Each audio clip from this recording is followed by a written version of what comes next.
Joey wants to do the intro of this video. Anyway, hi guys, it's me, Danny. Today, very exciting video. I am excited, I think you can tell. We are going to unbox a little orchid haul here, and I'm gonna tell you from the start, it is a Neofinetia haul. I told you in my previous video, are we gonna repeat the history of last video? I told you in some previous videos that this year, I do want to focus a little bit on Neofinetia falcata, currently Vanda falcata, however you want to call it. At some point we're going to call it Furan or Fukiran, but all in due time. And I placed here on the box two of the Neos that I currently have. For the longest time, I actually had one Neofinetia. I purchased it when she was a tiny little baby. Currently, she's all grown up. I've sadly not managed to bloom it just yet, but this year she's getting a bit of a cool down. I have a funny suspicion that was my mistake. I always kind of grew it warm. I don't think that's okay, but vegetatively speaking, she is a little monster and I love it. Even without blooms, these orchids are those types of orchids which you can appreciate for their foliage, for the way they laugh, for their roots. And if you're going with the traditional Japanese setup, it's even better. I will make a totally separate video on that. Today though, I want to unbox some new Neofinetias and some Neo supplies, and I thought it would be great to take you guys along and just talk a little bit more about what I have here, what are my plans, and you know, all that fun stuff. So, hope you're up for it. Let's just get to the unboxing part.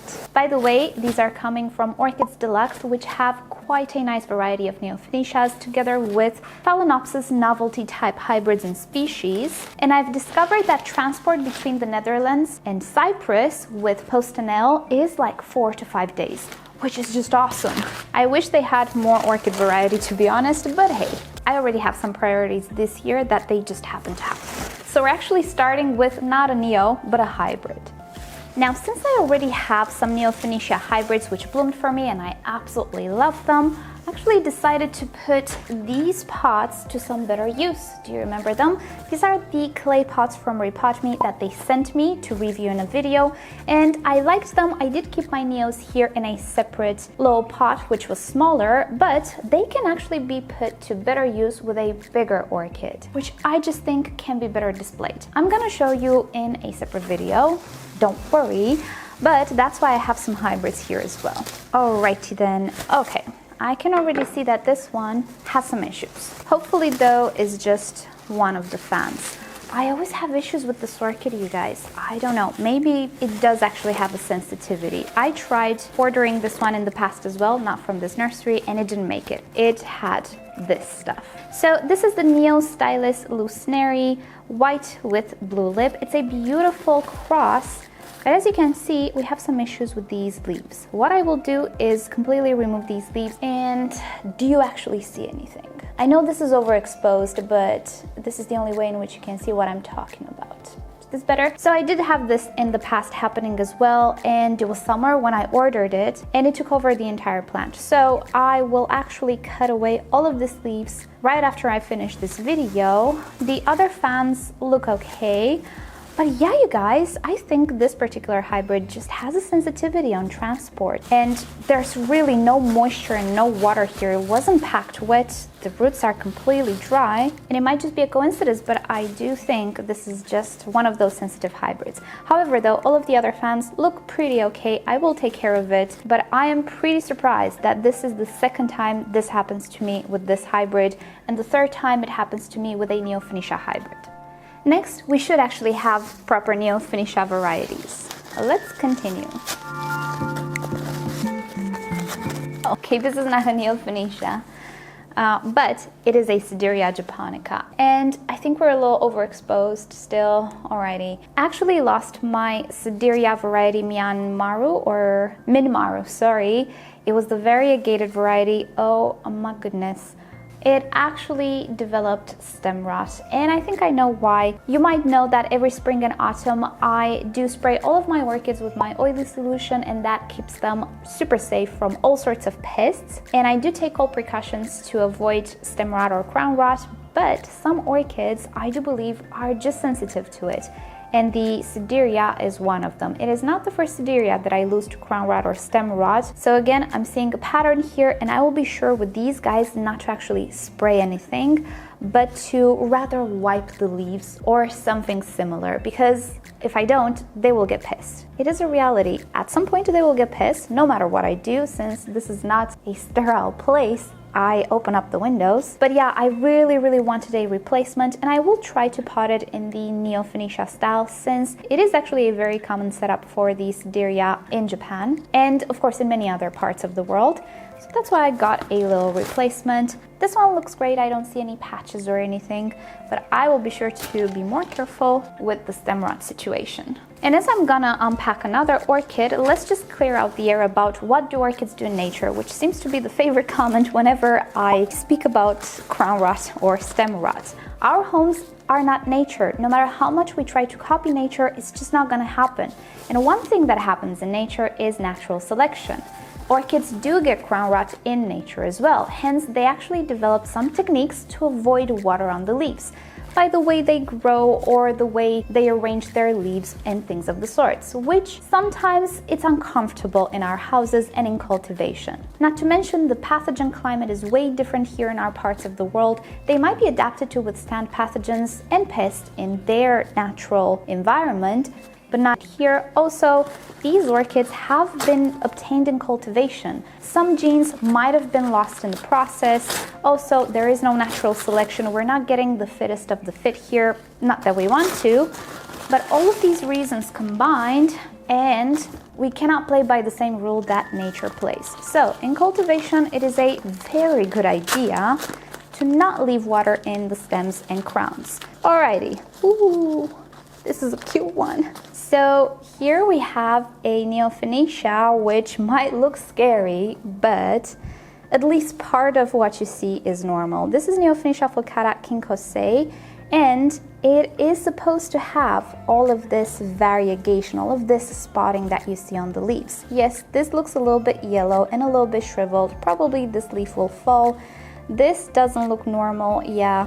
But all of these, they are actually normal. As I was saying, Neos are valued for their foliage and roots as well, and there are many cultivars which look very unique. Variegation type is one of the distinctive features between all of these cultivars.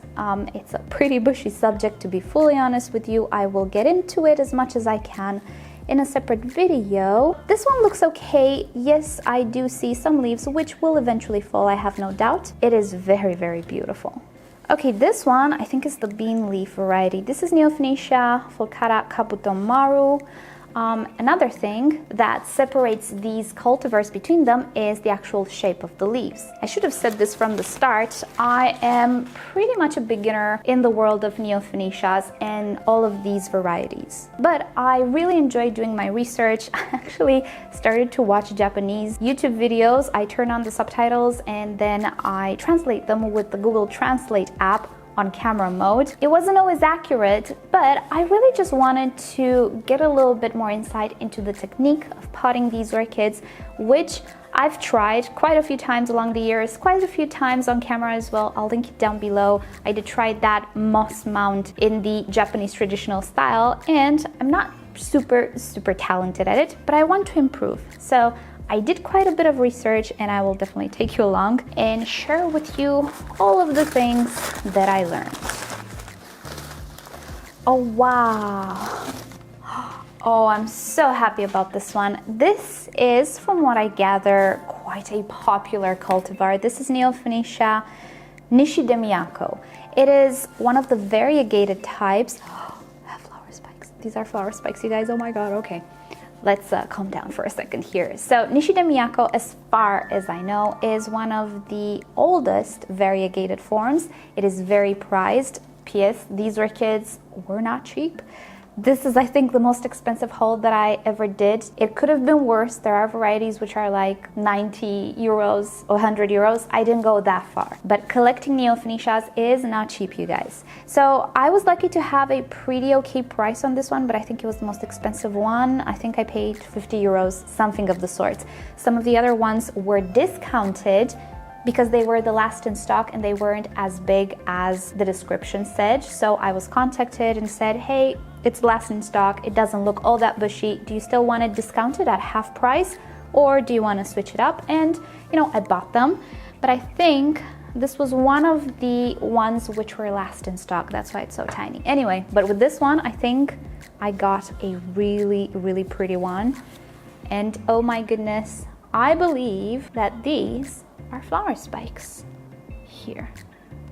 I've never seen this formation on my Neofinetia, so that's why I'm saying I am super excited. This one is slightly damp, which makes me a little nervous. It's not soaking wet and the orchid looks pretty okay to me. Transport was 4 days. It was super fast. So I think she will be okay. I am so happy about this one. Look how beautiful it is. We're gonna take a closer look at them when I finish unboxing. I do have some accessories here as well, so that's exciting too. Okay, this is a little damp too. The other ones were pretty dry. But, oh, okay, this is why. It's a mound. Both of these, you can see, are mounted, not mounted, but close to the Japanese style. This is the Benisuzume. Oh, this was discounted as well, I think, because it wasn't very bushy, but I thought it looked pretty good. So I bought it, and it does indeed look a little bit young, but it's okay. As I was saying, I actually bought these orchids for the show and the experience of actually looking at them, not for blooming them necessarily. And my original Neofinetia was smaller than this when I bought it, and now she's a monster. She's been divided once, so she should have been double the size that she is now. You'll see it in a different video. So it's about the joy of growing. You spoil the moment, Maya. But yeah, you get what I'm saying. I'm blabbing. It's about the journey for me with these guys. Of course, there are orchids which are about the flowers, but these are not those orchids. Okay, this one feels pretty dry. Oh, it's a big one. Yeah, this one is drier than the others. This is Neofinetia falcata Kibana, which again, I feel like it's a pretty popular hybrid. And when I say this, I just mean it in the way that I read about them in articles more than other varieties, but there are many, many other varieties. I think some of them are just older. Ooh, it's another flower spike. Oh my goodness, look at that. I know it kind of looks like a growth, but I think I can see the inflorescence in the middle there. Maybe I'm wrong. I might be wrong with this one. So these Neofinetias, yes, they look different. Their roots, oh, this one I think already has that mount. Okay, I'm getting ahead of myself. You'll see what I mean. So you can see that all of these Neos are a little bit different between them foliage-wise, but also root tip color-wise, they will be different, and of course flower-wise. Some of these have pinky flowers, some yellow. I think the Kibana, this is the Kibana, right? Yeah, I think this was the one with the yellow flowers. There is a yellow flower variety, and what it is actually a hybrid. So what you do to get a yellow variety, you cross a Neo with another Vanda type orchid, and then that hybrid you cross it back with a Neo and you get a yellow Neo. And even though it doesn't say Vanda, a hybrid name, it just says a cultivar name, it's not a true Neofinetia if you think about it. I'll be sure to put all of these resources down below in the description so you can check them out. And these were the orchids, I believe. Let's see what else I purchased. I purchased a lot of things. Oh, there's something here I didn't purchase. Did I get a present? Let's start with what I did purchase. So one of the things that I always lacked in my Japanese style setup was a proper pot. Now, these are not necessarily the proper pots either, but they're the closest thing to a proper pot. Now, in the traditional style, you would use some really gorgeous pots that are especially made for these plants. And they can have all sorts of designs and all sorts of colors. They're just beautiful. They're a piece of art on their own. But like any beautiful piece of art, they're very expensive. I think one that I would like and purchase is around $250, which is not where I'm at with the Neofinetia collection just yet. I can definitely see people investing into these pots like you would invest in art, right? Because it is something unique. You can resell it. They don't usually lose their value, but you have to have a budget first, right? I don't know. If I ever have a lot of money, I see myself investing in that because they're beautiful. But for the typical home growers, such as most of us, These are actually pretty close to a traditional Japanese setup. They are made of plastic, but they do have ventilation slits, as you can see. They have the shape, they have the size, they have the little legs here, and also the ventilation hole in the middle. So I saw these for sale on Orchids Deluxe and I thought, hey, you know what? They look much better than all of the other pots that I've used up until now with my Japanese style inspired mounds. So why not? They actually did have some made out of ceramics, but they look kind of tiny. And I thought, for starters, I will use these because they do look pretty and seem like they will complement the style pretty well. But yeah, I'm sure that if there are any very passionate growers amongst you guys, you would look at these and you'd be like, oh my goodness, that's horrible. It might be, but for now, I think it's okay. Now, to help out with the mount, I actually saw in a Korean video, I think, which I will link you down below, a sort of mesh that is meant to help you get the shape right. It's meant to have this aeration cone in the middle. And one thing that I always struggled with is the actual shape of the mount. So I thought, you know what, maybe this will help me actually. So what you would do is just place this wrapped in sphagnum moss, of course, inside these pots, and hopefully do a better job with your display. Will it cure my lack of craftiness? I doubt it, but I will see if it actually helps. You can actually also use mesh pots, and I've seen videos, I think Track uses mesh pots and it really helps him. I tried them. They didn't make a good fit with any of my pots. They just didn't work out all that well for me. And since these were available for sale, I thought I'm just gonna try them out. At least as a product review if it ends up not working out well for me. You know how it is when you're a YouTuber, even failures actually are useful. These don't look very friendly. This is a fertilizer. I want to do a little bit of an experiment. You guys might know that I'm using the MSU for 4 years already and I'm very happy with it, and I don't really see any need for bloom boosters or things of the sorts. But I do want to make an experiment again because I'm a YouTuber. If I were just a home grower, probably I wouldn't do all of these things. I wouldn't try out so many things. I wouldn't switch up and improve so many things. But I'm a YouTuber, so I like to have experience when I give advice, you know? So what I want to do is make a little experiment. I'm gonna get a few orchids, maybe my mini phals. Yeah, I think I'm gonna go with my mini phals. Some of them I will continue to fertilize throughout the year with my MSU, and some of them will get a bloom booster, either from time to time, either when it's time to bloom. And I will see if there's any difference. I'm gonna choose maybe all of them and do half with MSU, half with this, just to have more subjects and more opportunities to draw conclusions. So that's why I bought this. It's kind of tiny. I was expecting it to like be in a container of its own, but I think this is what Orchids Deluxe uses. I don't know where it's coming from. It's not necessarily a brand. It's a mixture that maybe they prepare. So that's why I bought it. And wow, this is tinier than I thought. This is Osmocote. It's a slow release fertilizer, which I would like to use with some more heavy feeding orchids that I have. And I told you, I think last time, I have some terrestrial orchids which go dormant, which I think could use a little bit more fertilizer, and people seem to be pretty okay with this fertilizer. And to be honest, whenever I get a new orchid, I always find these little fertilizer beads inside the medium. So I thought, let's use them and see if I can draw some conclusions, because there is a reason nurseries use them, right? Maybe because they're very economical, but also maybe because they do a good job. So just wanted to test these out. And now let's see about the other two products, which I didn't order. Ha ha ha, this is medium. Orchiata. I did not order Orchiata. 1825. So this is the big chunk Orchiata. You know what? I am actually going to write to them because it doesn't say gift anywhere. I would understand if it would be like gift or bonus or something, but it doesn't say anything about it. So I will actually write to them and ask if they somehow mixed up a little bit some orders. But in case they just send these just to try them out, because you see, they're just packed individually, I am grateful about it. I will, however, do something. I will pass on this guy. I'll just include it in my next giveaway because I don't use this very chunky medium. This can be very useful for those environments which can be rather intermediate, not as warm, maybe not as dry. With the very, very warm climate that I have, this is not all that suited for me. So I think somebody will get much better use out of it than me. So I'm not even gonna open it, but yeah, let's just take a look at it. Orchiata is a very good quality bark. It is better than the fir bark that I use and more long lasting. It is, however, more expensive as well.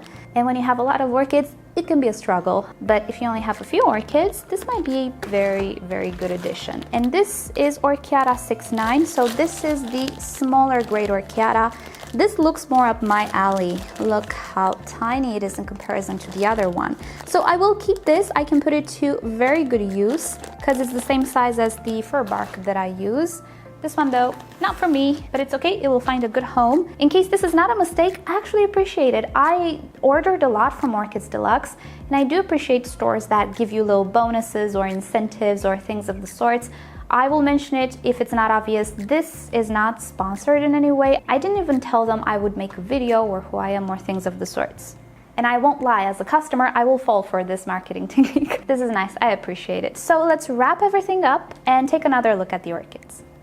And here is the entirety of my order. It is one of the smallest boxes that I ever received from an orchid nursery and one of the most expensive. The irony of it, but I am super excited and I cannot wait to do that video. It will take a little bit longer though because I actually ordered long strand sphagnum moss for this project as well. It hasn't shipped just yet. So what I want to do is do one without the long strand sphagnum moss and see how to go about that. But I do want to film and experience the proper way of potting them as well. So I'm not entirely sure when the mounding video will be, hopefully in this month. Thank you guys so much for watching. Hope you've enjoyed this. You have links down below to the orchid nursery. That, by the way, is located in the Netherlands. It ships throughout the European Union. And with that said, you know the drill. Like or dislike this video below, subscribe for more orchid videos, tutorials, experiments, unboxings, and other fun orchid subjects. My second channel is now a complementary channel to this one. You will find shorter videos, spotlights, all sorts of videos regarding plants in general, but also orchids. So do check that one out as well. And follow me on my socials where I do post, surprisingly enough, quite frequently as well. With that said, I'll see you next time. Bye.